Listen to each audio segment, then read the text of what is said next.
Minsan sa buhay natin, may darating na isang tao na magpapaniwala sa'yo na nang walang hanggan. Isang tao na magpaparamdam sa'yo na kailanman hindi ka na mag-iisa. Yung taong sasabihan ka na ikaw lang, wala ng iba.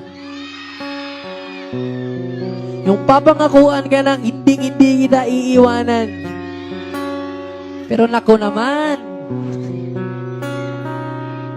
siya yung unang nang iwan. Kasi kung may natutunan man ako sa pag-ibig, kung may natutunan man ako sa pagmamahal, ito yun. Ito yun. Minsan, kung sino pa pala yung taong binuo mo, yun din pala yung taong wawasak sa'yo. Wala eh. Ganon kasi talaga yung pag-ibig. Minsan binibigay natin lahat, sinasakripisyo natin, sarili natin. Kasi sabi ko sa kanya, sige, hayaan kita na umalis. Hayaan kita na makalaya, pero pwede ba? Uy, pwede ba? Bago mo ko tuluyang iwan dito, mag-isa. May isang hiling ako. Huling hiling lang.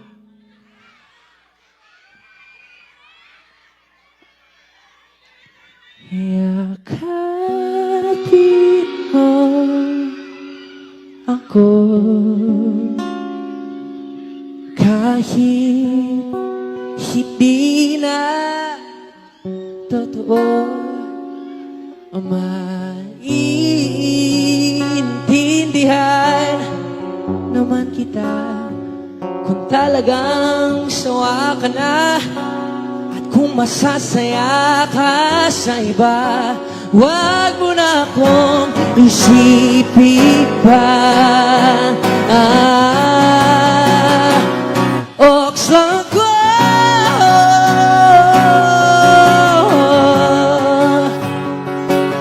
dito lang ako.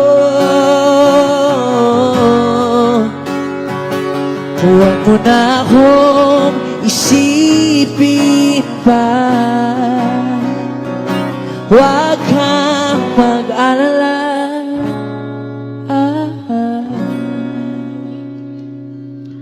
Kasi gano'n naman talaga yung buhay. May mga bagay or tao na akala natin para sa atin na. Akala natin permanente na. Pero hindi pala. Kasi kung may isa pa ako natutunan sa buhay, ito yun. Pwedeng mawala sa'yo lahat. Pwedeng iwanan ka ng kung sino man. Pero tumingin ka lang sa taas, hindi ka iiwanan yan. Hindi ka iiwanan yan. At siya lang ang tanging magpapa-okay sa'yo. Wala nang iba.